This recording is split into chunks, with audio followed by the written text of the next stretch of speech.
Up Schitt's Creek without a tissue. Welcome to MsMojo, and today we're counting down our picks for the top 10 Schitt's Creek moments that made us happy cry. It's called Schitt's Creek, and it's where we live. For this list, we're looking at the most joyfully emotional scenes of this Canadian sitcom. If you haven't watched this gem of a show yet, a spoiler alert is now in effect. See, Stevie? We're both up there now. Number 10, Maybe This Time. When we first meet Stevie Budd, she's a sarcastic motel clerk who always has a dry remark ready for the roses, but never enough towels. Over the years, though, Stevie truly becomes a member of the family. We see just how far Stevie has come when she gives David monogrammed towels as an engagement present, saying that she's already given Patrick her blessing. I assume you two will be moving in together, and I won't be there to give you towels when you need them, so... Thank you. And David isn't the only one who views Stevie as family. In a heartfelt pep talk before her cabaret performance, Moira assures Stevie that she's going places and is much more than the girl behind the desk. Never thought I'd say this about anyone in this town but you.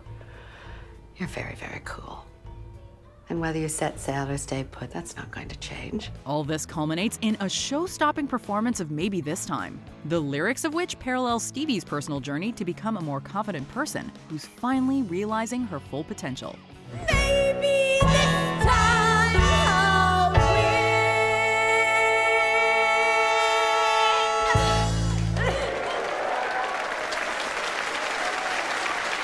That's my friend. Number 9, Alexis's graduation. The season 3 finale sees both Rose siblings reaching major milestones in their lives. For David, his romantic relationship with Patrick is cemented when they share their first kiss. However, the episode's emotional apex comes at Alexis's graduation. Alexis, you've worked very hard. And now that you've done this, the world is going to open up wide for you. It's not too late if you want to come. Considering the Roses weren't very active in each other's lives before going broke, Do you not know my middle name?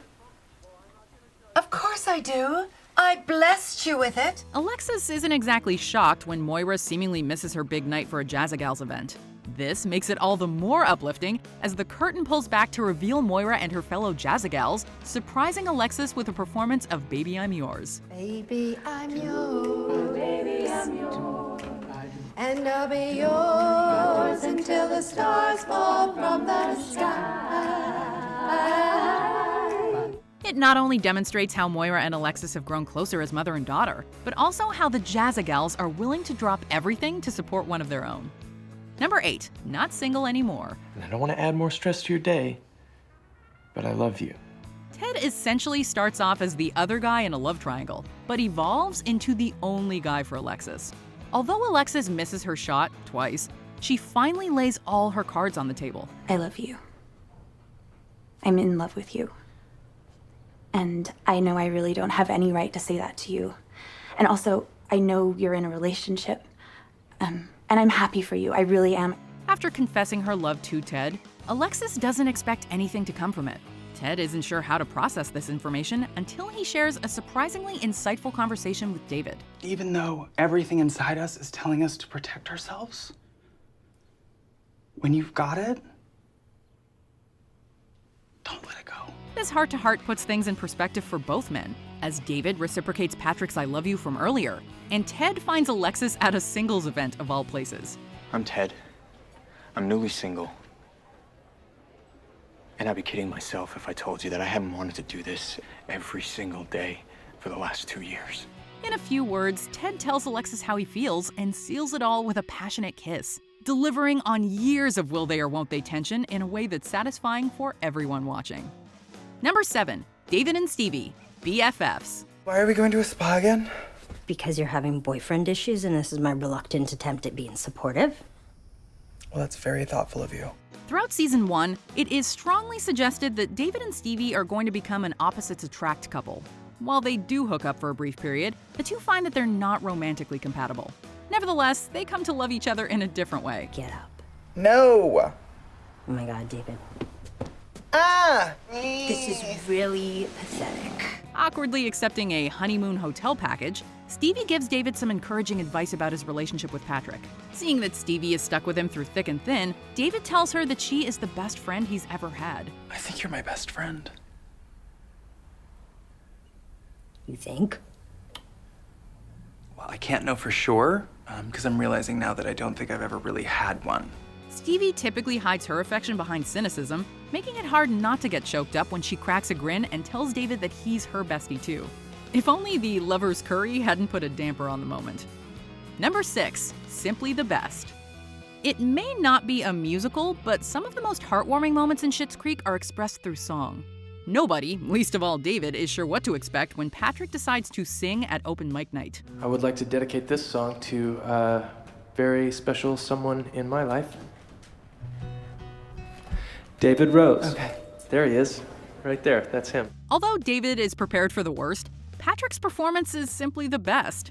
Dedicating the Tina Turner love ballad to David, Patrick catches everyone off guard with his tender display, as well as his amazing singing chops. Take my heart and make it strong, babe, 'cause you're simply the best. The loving smile that sneaks onto David's face says everything, and Moira is equally moved by her son's butter-voiced beau. David may not be able to sing like Patrick, but he extends him an olive branch later with a marvelous lip-sync performance that screams, "No, you're the best." You know people can see you, right? You're simply the best. Number 5, Dancing as a Family. Roses are the symbol of love, but the Rose family initially doesn't come off as particularly loving. Happy anniversary! Congratulations on your ongoing love for one another. You did it. Okay, kids, that's enough. You sound like the incestuous Bloomfields. Have a blessed day. It may have taken a great financial strain, but they finally did come together and realize the true worth of family. By the end of season 2, the Roses are able to let down their snarky defenses and embrace the love they share for each other.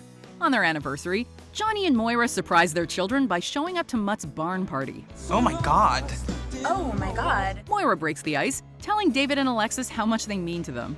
A touched Alexis is quick to reciprocate, and while David habitually resists saying I love you to anyone, save Mariah Carey, he can't resist getting in on the cheerful moment. Just say it, Moira. We love you both very much. Love you too.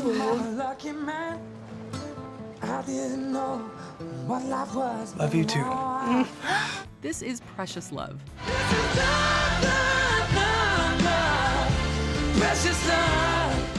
Number 4, Ted and Alexis break up. I feel like there's an elephant in the room, and I skipped the class that taught us how to care for large mammals. I don't know how to get it to leave. Usually, when a fan favorite couple calls it quits, the audience winds up ugly crying. The way Ted and Alexis's breakup is handled, however, is unexpectedly touching, though we will admit there were definitely waterworks. The two have finally settled down into a healthy relationship, but both are heading in different directions. Ted has been offered his dream job overseas, and new opportunities are opening up for Alexis as well. This might come as a shock to you, Ted, but I can't move to the Galapagos. I wouldn't let you even if you tried. You're building something special here. Despite still clearly being in love, Alexis and Ted come to the mutual revelation that they need to go their separate ways to grow as individuals. Before bidding farewell, they part on good terms over a bittersweet dinner. Can't say that we didn't try. I love you, Ted. I love you too. It's a highly relatable moment for anyone who's ever had to let go of somebody they loved, showing how both Ted and Alexis have matured. Number 3, Patrick comes out to his parents. When David brings Patrick's parents to Schitt's Creek for a surprise party, Johnny accidentally lets the cat out of the closet. You know, mixing a business relationship and a romantic relationship, well, that can get kind of tricky sometimes. I missed the last part of what you just said. Things seem to be heading into dark territory as Patrick's parents appear distraught to learn their son is gay. Do you think if we'd done things differently, that Patrick would still... I understand that this news can come as a shock to some people, but he is still the same person, and it's his birthday. And David, we're not upset about Patrick being gay. As it turns out, Patrick's mom and dad aren't at all upset about his sexuality. The fact that Patrick was afraid to tell them, however, makes them feel as if they failed him. They're given a chance to show their support when Patrick properly comes out to them at the cafe. To Patrick's delight, his parents immediately accept him and his relationship with the man he loves. I didn't know I was gonna tell you guys. Well, we're just glad you finally did. Happy birthday, my sweet boy. Of course, Patrick can tell that his parents already knew about him and David, which is the real surprise. Number 2, Patrick's proposal. David and Patrick aren't just one of the best LGBTQ plus couples in modern television, they're one of the best TV couples in general. Their relationship goes to show that love can blossom in the most unexpected places, even in a town called Schitt's Creek. So it's only fitting that a horrible hike would end in one of the show's most romantic moments.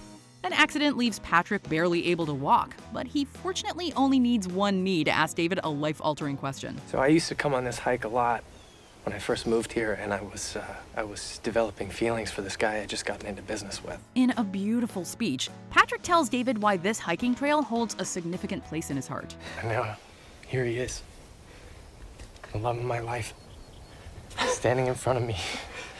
And this just felt like the perfect place to ask you to marry me.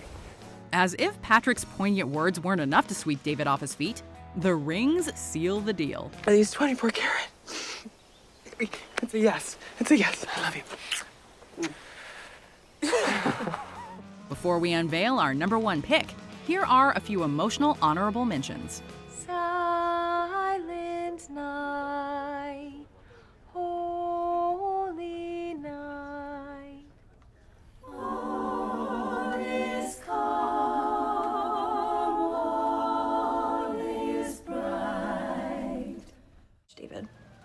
I've thought about it, and I want you to give me away. Oh my God, David. It's like arguably the most important role of the wedding. A simple yes or no is fine. No need to pull focus. Okay. I hope it goes without saying that as lucky as I feel to have met David, I also feel incredibly lucky to be joining your family. Do you people know what it took for Johnny Rose to come back and do this after being away for all that time? Shame on you. Shame on all of you. I don't mean to tell you how to spend your money, but maybe you could use some of it to come visit me. I'd like that. Before we continue, be sure to subscribe to our channel and ring the bell to get notified about our latest videos. You have the option to be notified for occasional videos or all of them. If you're on your phone, make sure you go into your settings and switch on notifications. Number 1. The finale. Schitt's Creek could not have built to a happier ending, in more ways than one. I didn't pay for a happy ending, I paid for a massage. He gave you a happy ending on our wedding day? I thought you wanted that. All jokes aside, this finale brings the feels as the town gathers to pull off David and Patrick's wedding during a rainstorm. You're simply the best. Oh, better than all the rest. It may not be what David anticipated, but the ceremony is oddly perfect, and the same can be said about his relationship with Patrick. As much as we teared up when the Jazzagals started singing the best, the emotional gut punch is saved for Johnny and Moira's send-off. I love you.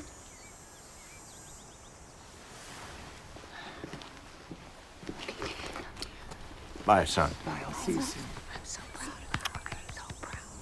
We've watched this family grow like literal roses, and although they're all starting promising new chapters, we were not ready to say goodbye.